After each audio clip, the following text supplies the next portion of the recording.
Voilà 16 ans qu'il est dans nos vies. On l'a découvert timide dans Nouvelle Star sur M6. Désormais, Christophe Willem est une figure incontournable de la scène française et nous ambiance avec ses titres comme le dernier PS Je t'aime que j'adore personnellement. C'était l'un des tubes de l'été. Il sera le 3 mars prochain à la Palestre Canet et il est avec nous ce soir. Bonsoir Christophe Willem. Salut, ça va? Bah, très très bien, merci beaucoup d'être avec nous sur Radio Monaco. Alors moi Ben, personnellement, je crois que le clip de PS Je t'aime, je le vois plus que ma mère actuellement à la télé. J'adore ce ah clip, il est oui, très très bon.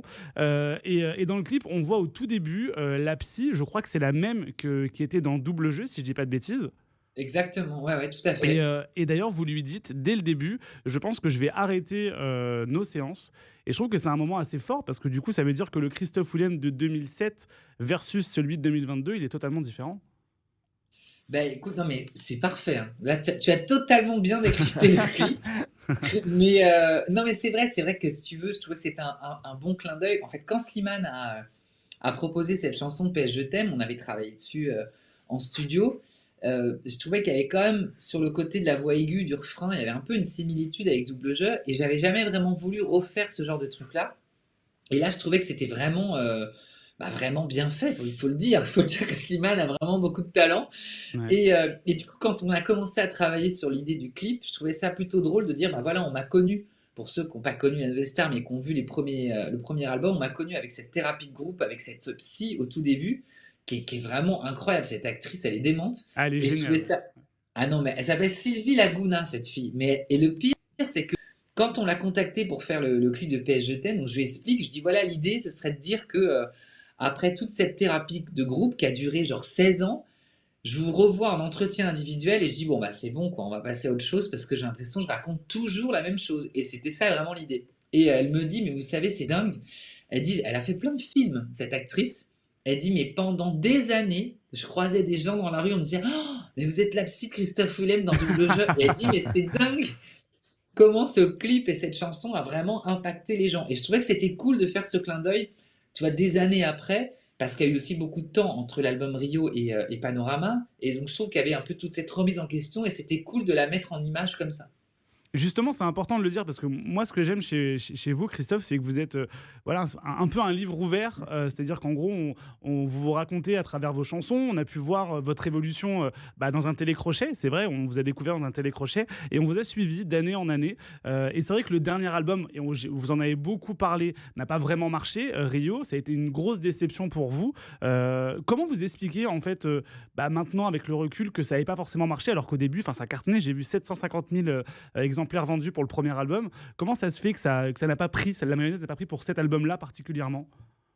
Ben, je sais pas trop. À vrai, j'aimerais bien avoir la réponse, Ouais, mais, euh, mais c'est vrai que c'est toujours délicat. En fait, je pense que peut-être que le public, d'une certaine manière, n'avait pas envie d'entendre ce genre de musique ou ce genre de texte à ce moment-là. C'est vrai que peut-être que moi aussi, j'étais d'un certain côté dans un mode un peu automatique et que d'une certaine manière, en fait, cet échec que j'ai vécu avec l'album Rio, il a été plutôt salutaire parce que ça m'a permis de me remettre vraiment en question et de remettre un peu à plat les choses. C'est vrai que dans Panorama, par exemple, j'ai travaillé avec aucune équipe avec qui j'ai déjà travaillé dans le passé parce que je voulais aussi quelque chose de nouveau et réellement me renouveler en profondeur et pas juste un peu en surface. Donc ça a été peut-être un petit électrochoc qui a été violent à vivre sur le coup. C'est vrai que c'était plutôt difficile.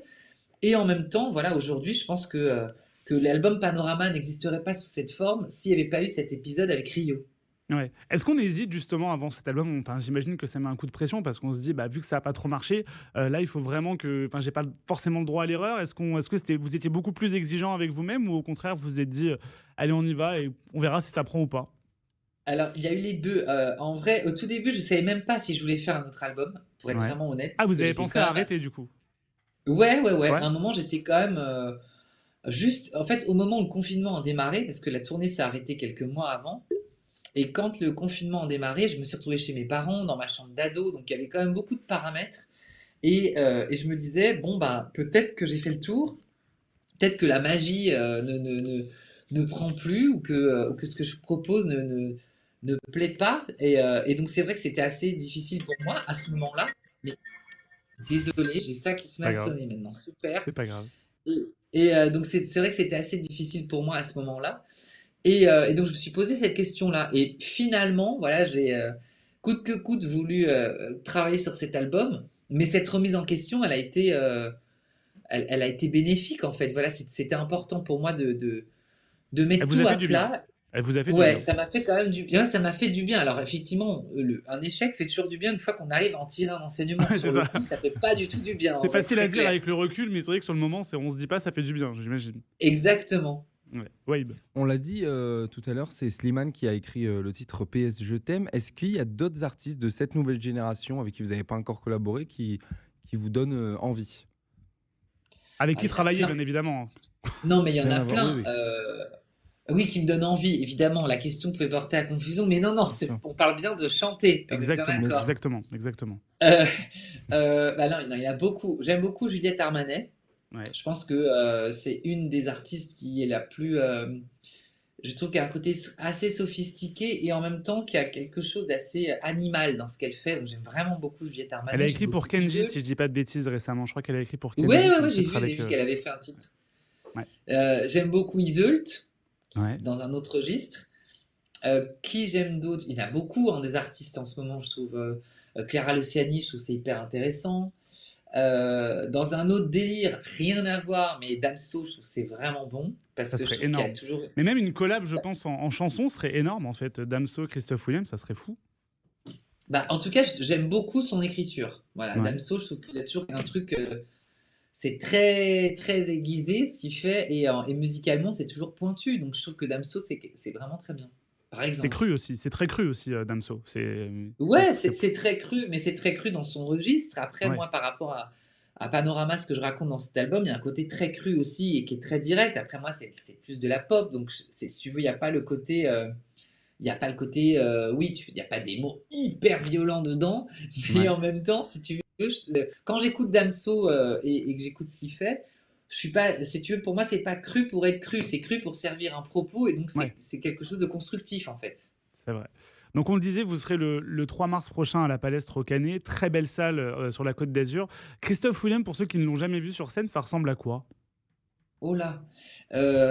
En fait, si tu veux, moi j'aime beaucoup être dans le partage avec le public. Donc c'est Ouais. vrai que je les mets beaucoup à contribution. J'ai besoin vraiment de sentir que le public il est là, il est présent, attentif. Donc si tu veux, moi je déteste ce genre de concert où l'artiste est sur scène et le public est en face et il n'y a pas de communion. Moi c'est vraiment un truc que je dois coûte que coûte ressentir pendant le concert. Donc ça c'est très important. Donc je mets beaucoup le public à contribution. Après effectivement enfin, comment te dire, on va passer énormément d'un album à l'autre parce que là, tu vois, je suis en train de travailler sur la setlist et je me dis, merde, quand même 6 albums. Eh C'est là que oui. tu dis, tu vois, ça a été un peu vieux parce que ça fait quand même plus de 90 morceaux, tu vois. Donc tu dis, Ouais. ça Ah fait ouais. quand même beaucoup de titres. Et c'est dur à Donc choisir, après, il faut j'imagine que. aussi. Bah là, ça devient compliqué. Tu Ouais. veux en même temps faire des standards, des titres qui sont devenus des standards pour le public. Et en même temps, tu veux aussi remettre au goût du jour certains morceaux qui ont été des fois un petit peu mis de côté, qui pourtant avaient un intérêt et qui pourraient bien matcher avec l'album en cours. Donc là, je suis en plein en train de travailler dessus. Mais effectivement, voilà, sur la tournée, évidemment, on aura beaucoup de titres de Panorama, mais on aura aussi beaucoup, beaucoup de morceaux issus de chacun des autres albums. Est-ce que c'est compliqué quand on est artiste, quand on est en promotion justement d'un nouvel album, quand on est sur scène? Tout le monde, évidemment, je vous réclame, j'imagine, double jeu, Jacques a dit, Mais oui. quelle chance aussi. Enfin, est-ce qu'on se dit pas, bon, les gars, j'ai quand même sorti un nouvel album, j'ai 3 albums qui datent, qui sont assez récents, arrêtez avec les mêmes chansons? Ou est-ce qu'on les comprend finalement? Bah, en vrai, c'est un mélange des deux, pour être très honnête. C'est-à-dire que, par exemple, tu vois, un double jeu, bon, c'est impossible que je ne chante pas double jeu. Enfin, tu vois, Ouais. à un moment, si tu veux, c'est tellement quelque chose qui fait partie de moi pour le public, et il faut pas oublier que dans la salle, et c'est ça que j'essaie de trouver l'entre-deux, il y a mon public, les fans, on va dire, de la première heure, qui, eux, si tu veux, seraient contents que je ne chante plus double jeu presque, d'une certaine Ouais. manière, parce que eux, ils Mm. seraient contents de mettre en avant d'autres morceaux, mais en même temps, il faut aussi se dire que la tournée, c'est aussi un moment où, bah, aussi, tu as un nouveau public qui vient, par exemple, peut-être parce que ils ont entendu PS Je t'aime ou Je tomberai pas, et ils disent, tiens, je vais quand même aller voir ce que ça donne en live. Et que pour eux, en live, c'est pas forcément les titres sur lesquels ils n'ont pas accroché quand ils sont sortis qu'ils ont forcément envie d'entendre. Donc, il faut trouver l'entre-deux, entre ce que le public a envie d'entendre, ce que les fans ont envie d'entendre, et ce qui est cohérent artistiquement à mélanger sur scène. Ouais. Il y aura jamais un concert de Christophe Willem sans double jeu, en gros.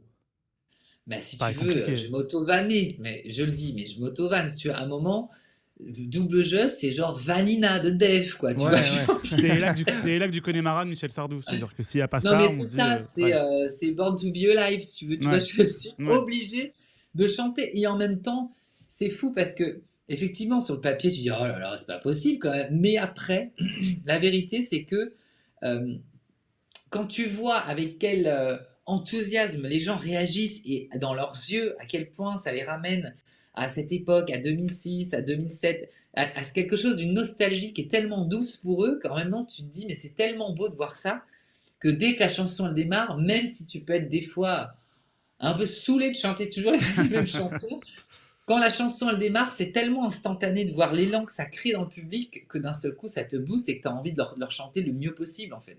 Et vous la faites version originale ou c'est un petit peu réorchestré de façon remasterisée, À un petit chaque peu? tournée, elle est orchestrée. Tu vois, D'accord, ouais. à Ok. chaque tournée, elle a été, sur une des tournées, elle a été orchestrée de manière très, très, très électro. Sur une autre, elle a été orchestrée très disco. Sur la tournée précédente, elle était orchestrée dans un côté un peu plus soul. Ouais. Donc à chaque tournée, elle est un peu refaite.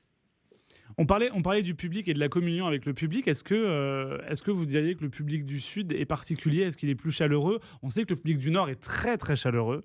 Est-ce que le C'est public du vrai. Sud est dans le milieu des artistes, on se dit ah je vais jouer dans le Sud, c'est compliqué. Est-ce que ça ne l'est pas? Comment vous diriez vous, Alors, Christophe? en vrai, le public du Sud, c'est assez marrant. Je trouve pas qu'il soit moins chaud que le public du Nord, mais il est juste plus long à rentrer dans le concert. Ok. C'est-à-dire que, tu vois, il y a un côté, je pense, au début, le public s'installe. Et il faut, moi, ce que je ressens, il faut deux, trois titres pour être vraiment dans le vif du concert et avoir l'attention totale des gens. Parce que tu sens que les gens sont là. Alors par contre, c'est pour ça que je te dis, quand je te dis qu'ils sont très chauds, c'est que par contre, une fois que c'est lancé, Ils partent c'est plus. genre, c'est lancé quoi. Tu vois, c'est Ouais. vraiment, ça ne s'arrête pas. Mais vraiment. Mm. Et j'ai toujours vécu ça dans le sud. Dans le nord, il y a un côté peut-être plus instantané. C'est-à-dire que les gens, dans le nord, si tu veux, dès que la lumière de la salle s'éteint, ils sont vraiment là pour profiter du début à la fin, mais dans quelque chose de très immédiat. Dans le sud, tu as toujours ce truc de quelques titres un peu, il y On a un t'attend au petit peu, tournant un petit peu. On se dit bon alors qu'est-ce qu'il va nous proposer ce soir? Et après ouais, quand il est content, il y va.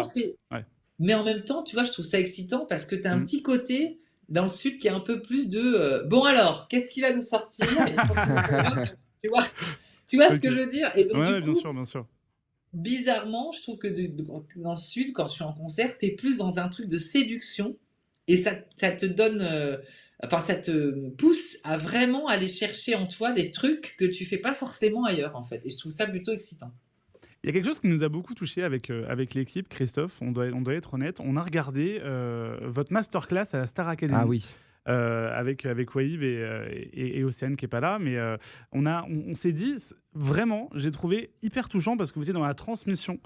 C'était hyper intéressant. C'était des conseils très concrets, comme par exemple sur le lien avec les Merci. réseaux sociaux, qui étaient même très directs sur le côté, il faut savoir arrêter un live Instagram à un instant T parce que sinon le public, au bout d'un moment, il continue. C'est des questions qui ne sont pas forcément hyper pertinentes, mais au moins ils savent qu'ils ont une fin. Je trouvais ça hyper intéressant. Qu'est-ce que vous avez retenu justement de cette venue à la Starac avec cette nouvelle génération 2022? Écoute, franchement, moi j'ai beaucoup aimé. C'est vrai qu'on m'a proposé de faire ça. Alors, j'étais avec Vivien de Parois, avec qui je travaille Oui, chez de Sony, la maison de qui disques, ouais. gère justement, lui, il s'occupe justement de toute la communication, de tout ce qui est réseau. Voilà, donc on a beaucoup, beaucoup échangé. Il m'a dit, est-ce que ça te dit de le faire? Parce qu'il sait aussi que je suis un artiste qui vraiment contrôle mes réseaux, ce qui ne veut pas dire que je ne suis pas aidé, c'est-à-dire à créer du contenu. Ça, c'est Ouais. clair. Mais en tout cas, si tu veux, c'est moi qui ai la main mise et personne ne poste à ma place. Donc ça, c'était important pour lui que ce soit un artiste qui gère vraiment ses réseaux, qui vienne parler de ça. Donc moi, j'ai tout de suite répondu présent. Et en plus, si tu veux, je m'étais retrouvé à être juré en Belgique dans The Voice. Ouais. Et ce qui avait été très intéressant pour moi là-bas, c'était pas tant de parler de musique, parce qu'en fait, tous les gens que tu vois dans Starac ou dans The Voice ou dans ces émissions-là, c'est quand même des gens qui ont quand même un talent certain. Et si tu veux, pour moi, ce qui était vraiment passionnant, c'est justement ce partage de comment gérer un peu la notoriété. Parce que sinon, moi, j'ai quand même vécu, nous à l'époque, que ce soit Nouvelle Star, Starac ou tout ça, bon, bah, tu gagnes une émission et après, t'es un peu lâché dans la nature et puis Ouais, démerde-toi, tu t'es vois. propulsé et tu dois gérer toi-même, quoi.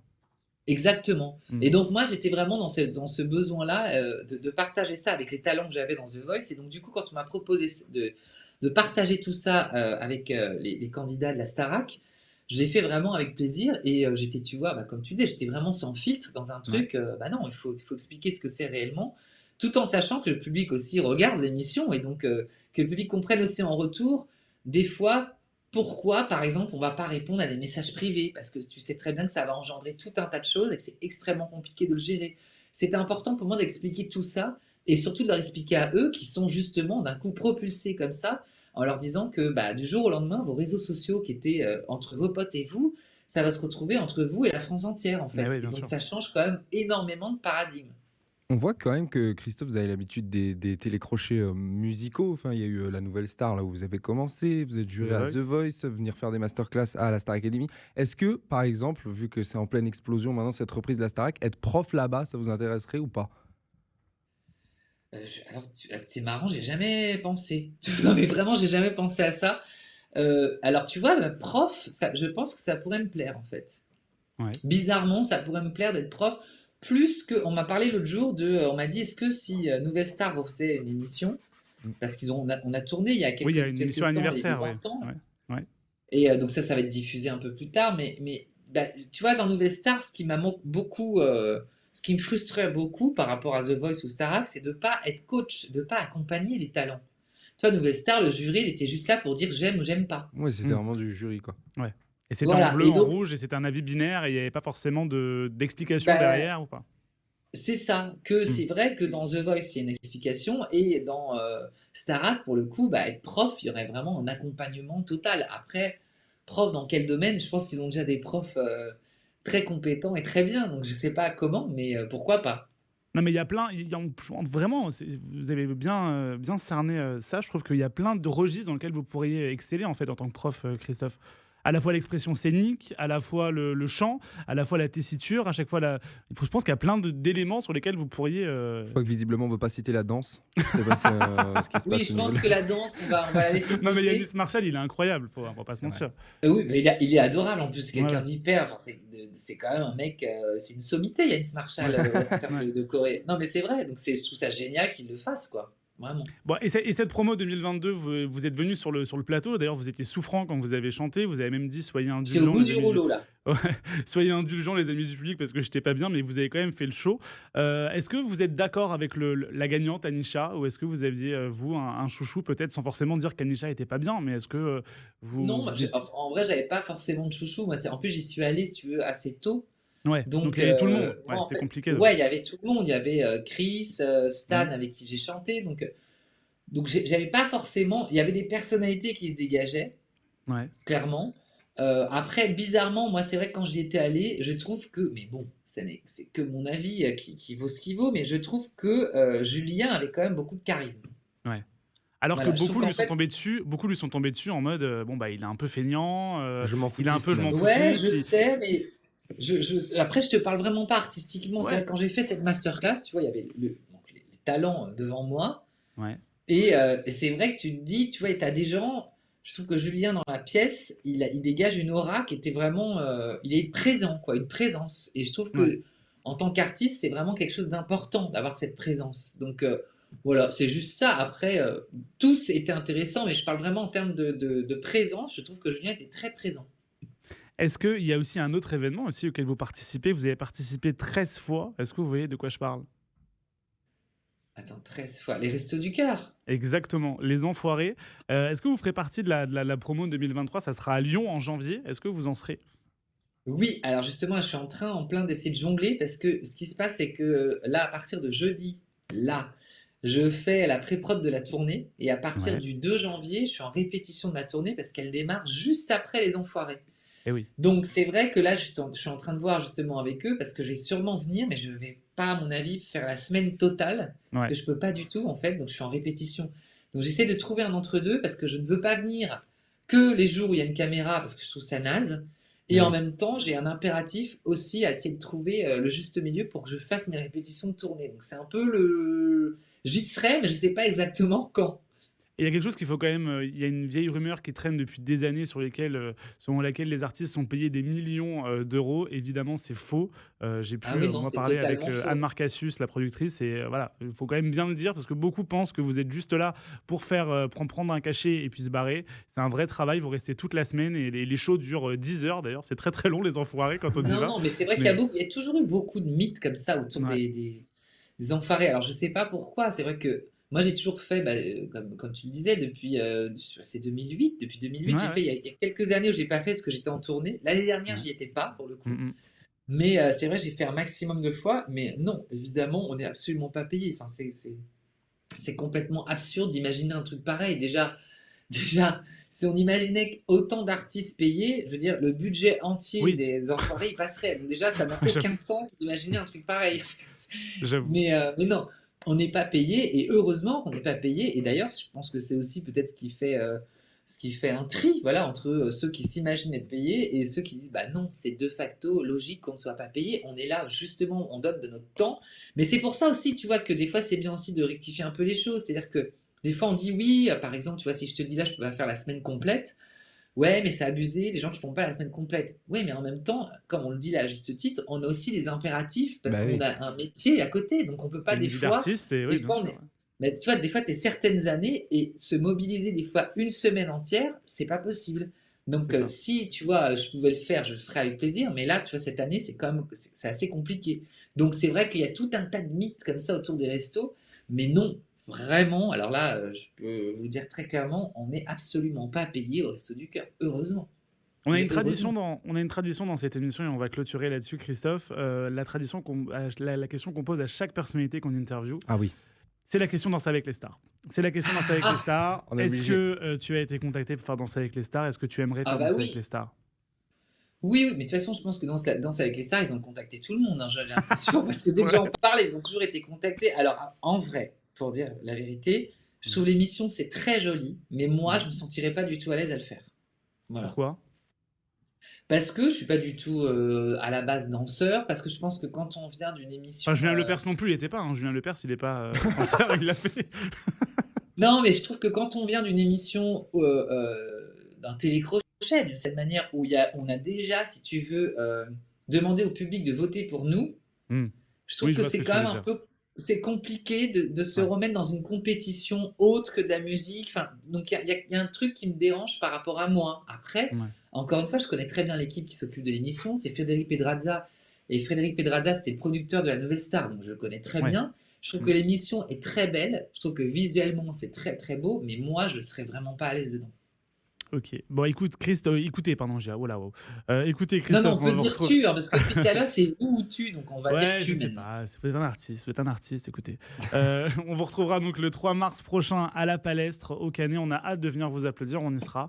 Et on a hâte de vous voir sur scène et de voir PS Je t'aime en live, ça va être vraiment cool déjà. Rien que ça. Mais il faut venir, il faut que vous veniez me voir, hein, comme Bah, ça avec plaisir. je vais vous rencontrer en réel. Voilà, exactement. À très bientôt, Christophe. Allez, bye bye. Bye. Ciao, Ciao. ciao.